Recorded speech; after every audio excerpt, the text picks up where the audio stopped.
अस्सलाम वालेकुम।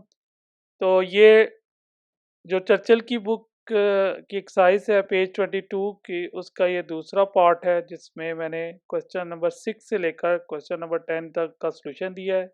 इससे पहले इसकी मैं पार्ट 1 की वीडियो बना चुका हूँ, उसका मैं लिंक डिस्क्रिप्शन में ऐड कर दूंगा। इसके एंड में मैंने जो क्वेश्चन नंबर 9 है उसमें लेग्रांज ट्रिग्नोमेट्रिक आइडेंटिटी को प्रूव किया है। So watch the video till the end. Question 6 में हमने शो करना है कि principal argument of Z1 into Z2 is equal to principal argument of Z1 plus principal argument of Z2। यहाँ पे जो complex number Z1 and Z2 हैं, इनके जो रियल पार्ट हैं वो आप ग्रेटर देन ज़ीरो हैं। तो according to definition of principal argument, अगर हमारे पास real part greater than zero हो, tan inverse of y over x जो है वो हमारे पास प्रिंसिपल आर्गूमेंट की वैल्यू आती है। तो अब हम लेट कर लेते हैं कि Z1 हमारे पास एक कॉम्प्लेक्स नंबर है जो कि R1, इसकी एक्सपोनेंशियल फॉर्म है R1 e power iota theta 1, and Z2 जो है वो है R2 e power iota theta 2। तो यहाँ पे क्योंकि हमें गिवन है कि रियल ऑफ Z1 जो है वो ग्रेटर देन ज़ीरो है, तो इसका मतलब है कि थीटा 1 बेसिकली हमारे पास ए प्रिंसिपल आर्गूमेंट है और प्रिंसिपल आर्गूमेंट ऑफ Z1 है। इसी तरह यहाँ पे हमने ये मेंशन कर दिया कि रियल पार्ट ऑफ Z1 जो है वो हमारे पास ग्रेटर देन ज़ीरो है, तो इसलिए ये प्रिंसिपल आर्गूमेंट आ जाएगा। थीटा 2 जो है वो प्रिंसिपल आर्गूमेंट ऑफ Z2 हो जाएगा, क्योंकि यहाँ भी रियल ऑफ Z2 जो है वो ग्रेटर देन ज़ीरो है। अब हम इनकी प्रोडक्ट ले लेते हैं Z1 इंटू Z2। Z1 की वैल्यू पुट करें और Z2 की वैल्यू पुट कर लें। नेक्स्ट हम ये करेंगे कि R1 और R2 को एक जगह कर लें और ये जो एक्सपोनेंशियल वाली टर्म्स हैं इनको एक जगह लिख लेते हैं। अब हमने बेस सेम है, ये ऐसे ही आएगा। बेस सेम है तो e iota theta 1 plus theta 2 आ जाएगा। This implies argument of Z1 Z2 is equals to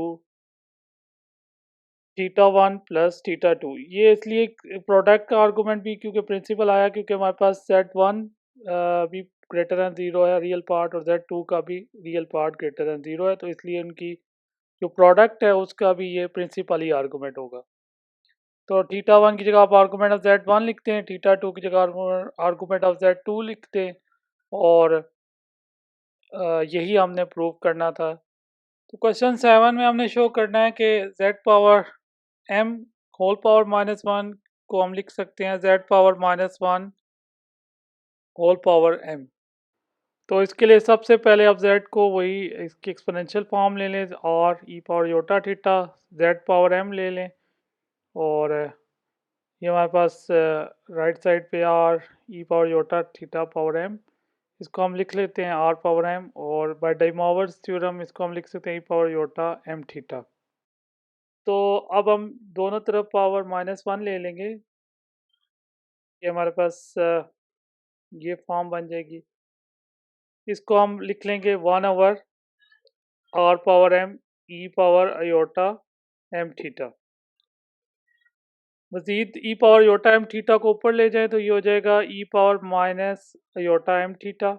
अब हमें गिवन है कि जो m है वो इक्वल टू माइनस n के इक्वल है, तो हम इसको m है जहाँ पे उसको हम माइनस n पुट कर देंगे। 1/r पावर माइनस n आ जाएगी, और e power iota minus theta into minus n, इसको हम r पावर n लिख लेंगे तो ये पॉजिटिव होगी हो जाएगा इसका एक्सपोनेंट, और इसको लिख लेंगे e power iota n theta, और ये z n के इक्वल है, और z n की अगेन वैल्यू पुट करें n की तो माइनस m, तो it can be written as z power -1 power m, और z n is equals to z power -1 power m, और अभी हमने शो किया है कि z power -1 power m is equal to z power m power -1।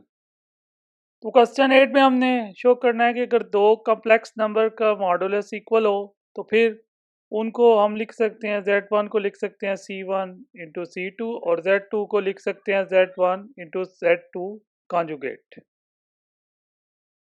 तो सबसे पहले हम सपोज कर लेते हैं कि z1 जो है वो c1 c2 है और z2 जो है वो c1 c2 कॉन्जुगेट है और शो करना है कि z1 और z2 का मॉडुलस इक्वल है। तो z1 का मॉड ले लेते हैं c1 c2 मॉड, मॉड को स्प्लिट कर दें तो ये हो जाएगा c1 मॉड c2 मॉड। इसी तरह आप z2 का मॉडुलस लेते हैं, z2 का मॉडुलस लेंगे तो राइट हैंड साइड पे आ जाएगा c1 c2 conjugate mod. Again split करें c1 mod c2 conjugate mod. तो C2 कॉन्जुगेट मॉड को हम लिख लेंगे C2 मॉड, क्योंकि हमें पता है कि C1 Z1 कॉन्जुगेट का मॉड Z के इक्वल होता है। तो यहाँ से शो हो गया कि Z1 mod is equal to Z2 mod.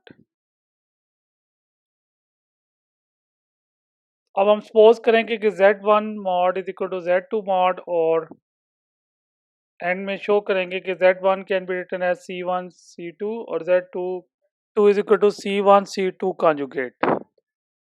Z1 को हम उसकी एक्सपोनेंशियल फॉर्म ले लेते हैं R1 ई पावर योटा थीटा 1 और क्योंकि दोनों का मॉडुलस सेम है तो इसलिए Z2 को भी हम ये कंसिडर करेंगे R1 into exponential iota theta 2। C1 को हम सपोज कर लेते हैं कि C1 is equal to R1 exponential iota theta 1 plus theta 2। ये हमने C1 की वैल्यू ली और डिवाइडेड बाय 2 और इसी तरह C2 की वैल्यू हम ले लेंगे exponential iota theta 1 minus theta 2 divided by 2। तो ये हमने C1 और C2 की वैल्यूज ले ली। अब C1 को जब हम C2 से मल्टीप्लाई करेंगे तो हमारे पास आ जाएगा R1 एक्सपोनेंशियल योटा थीटा 1। तो ये इसका बेसिक लॉजिक है, क्योंकि बेस सेम है तो पावर ऐड हो जाएगी तो और थीटा 2 माइनस थीटा 2 कैंसिल हो जाएगा तो 2 थीटा 1 डिवाइड बाई 2 आएगा। 2 से कैंसिल होकर हमारे पास एक्सपोनेंशियल योटा थीटा 1 रह जाएगा। तो ये Z1 की वैल्यू है तो यहाँ से शो हो गया Z1 is equal to C1 C2। अब C1 C2 कॉन्जुगेट को आपस में मल्टीप्लाई करेंगे तो R1 एक्सपोनेंशियल अयोटा थीटा 2 रह जाएगा इनकी प्रोडक्ट से, which is equal to Z2। तो जब हम C2 का कॉन्जुगेट लेंगे तो हमारे पास थीटा 1 माइनस हो जाएगा और थीटा 2 प्लस हो जाएगा। तो इसका मतलब है थीटा 1 और थीटा 2 कैंसिल हो जाएंगे और theta 2 plus theta 2 divide by 2 आ जाएगा। 2 से कैंसिल होकर हमारे पास वैल्यू रह जाएगी एक्सपोनेंशियल अयोटा थीटा 2। तो क्वेश्चन 9 में सबसे पहले हम शो करेंगे कि 1 plus Z square up to Z power N is equals to 1 minus Z N plus 1 divided by 1 minus Z और फिर इसको यूज करके हम लेग्रांज आइडेंटिटी प्रूव करेंगे। एस को हम लेट कर लेंगे 1 plus Z square up to Z N और एस को अब हम मल्टीप्लाई करेंगे जेड के साथ तो जेड इंटू एस आ जाएगा। लेफ्ट साइड पे और राइट साइड पे आएगा Z plus Z square Z cube up to Z N plus 1। अब हम z में से z इंटू एस को सब्ट्रैक्ट करेंगे तो s की वैल्यू जो है वो हमारे पास एज इट इज आ जाएगी 1 plus Z square up to Z power n और जो जेड एस की वैल्यू है उनके साथ टर्म्स के साथ माइनस आ जाएगा। z माइनस जेड से Z square minus Z square से और z वाली टर्म कैंसिल हो जाएंगी। जेड एस कॉमन ले तो 1 माइनस जेड रह जाएगा और राइट साइड पे रह जाएगा 1 minus Z power N plus 1। 1 minus Z को तो डिवाइड करेंगे तो 1 minus Z N plus 1 divided by 1 minus Z और यहाँ पे z जो है वो नॉट इक्वल्स टू 1 है। तो अब ये हमारे पास जो रिलेशन आ गया है 1 plus Z square up to Z n is equal to 1 minus Z power N plus 1 over 1 minus z, इसमें हम जेड को e power iota theta put करेंगे तो 1 plus e power iota theta, e power iota 2 theta और इसी तरह up to e power iota n theta. Right side पे आ जाएगा 1 minus e power iota n plus 1 theta divided by 1 minus e power iota theta. तो अब हम इसका रियल पार्ट जो है वो लेफ्ट साइड पे कैलकुलेट कर लेंगे। रियल पार्ट आ जाएगा 1 plus cos theta plus cos 2 theta up to cos n theta. तो राइट हैंड साइड पे रियल पार्ट फाइंड करने के लिए हमने राइट हैंड साइड को मल्टीप्लाई किया है e power minus iota by theta by 2 और इसी फैक्टर से डिवाइड किया है। तो e power minus iota by theta को मल्टीप्लाई करेंगे तो यहाँ आ जाएगा minus iota theta by 2 minus, ये हम यहाँ पे एक्सपोनेंट की ऐड कर देंगे, योटा कॉमन लें एन प्लस 1 और माइनस और माइनस 1 बाय 2 आ जाएगा और थीटा भी हम कॉमन ले लेंगे। नीचे यहाँ पे e x p minus iota theta by 2 आ जाएगा और दूसरी टर्म में अगेन हम जो है वो एक्सपोनेंट्स को सम कर देंगे, योटा कॉमन ले लेंगे और यह जाएगा 1 माइनस 1 ओवर 2 इंटू थीटा। तो अब हम सिंप्लीफाई करेंगे, ये टर्म एज इट इज़ आ जाएगी और न्यूमरेटर की जो पहली टर्म है। सेकंड टर्म में हम प्लस 1 माइनस 1 बाय 2 को सिंप्लीफाई कर लिख लेंगे n plus 1 by 2 into theta. इसी तरह डिनोमिनेटर में भी हमारे पास first term as it is आ जाएगी और सेकंड टर्म में हम जो है वो 1 माइनस 1 बाय 2 को सिंप्लीफाई करके 1 बाय 2 लिख देंगे। तो ये आ जाएगा योटा थीटा बाय 2। तो इसमें अब हम जो न्यूमरेटर की सेकंड टर्म है इसमें 2 एलसीएम ले लेंगे तो यह आ जाएगा 2n plus 1 over 2 into theta और डिनोमिनेटर की टर्म हमारे पास remains the same.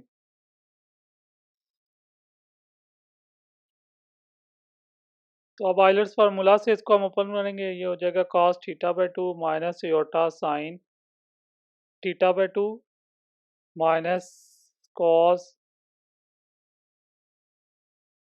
2n plus 1 over 2 into theta minus iota sine 2n plus 1 over 2 into theta. Denominator में आ जाएगा cos again theta by 2 minus iota sine theta by 2 और second term को भी जब एक्सपेंड करेंगे तो आ जाएगा minus cos theta by 2 minus sign theta by 2। Cos theta by 2 और ये plus cos theta by 2 cancel हो जाएंगे। न्यूमरेटर की टर्म्स एज इट इज़ आ जाएंगी। डिनोमिनेटर में हम जो है वो जो दो टर्म्स हैं उनको ऐड करके लिख लेंगे minus 2 aorta sign theta by 2 और अयोटा को हम रेशनलाइज कर लेंगे। योटा को मल्टीप्लाई करेंगे तो हमारे पास जो रियल पार्ट आ जाएगा sine theta by 2 plus sine 2n plus 1 over 2 theta और इमेजिनरी पार्ट आ जाएगा cos theta by 2 minus cos 2n plus 1 over 2 into theta और नीचे हमारे पास आ जाएगी वैल्यू 2 साइन थीटा बाय 2। तो हम रियल पार्ट कंपेयर कर लेंगे, रियल पार्ट आ जाएगा sine theta by 2 plus sine 2n plus 1 over 2 theta और नीचे 2 साइन थीटा बाय 2।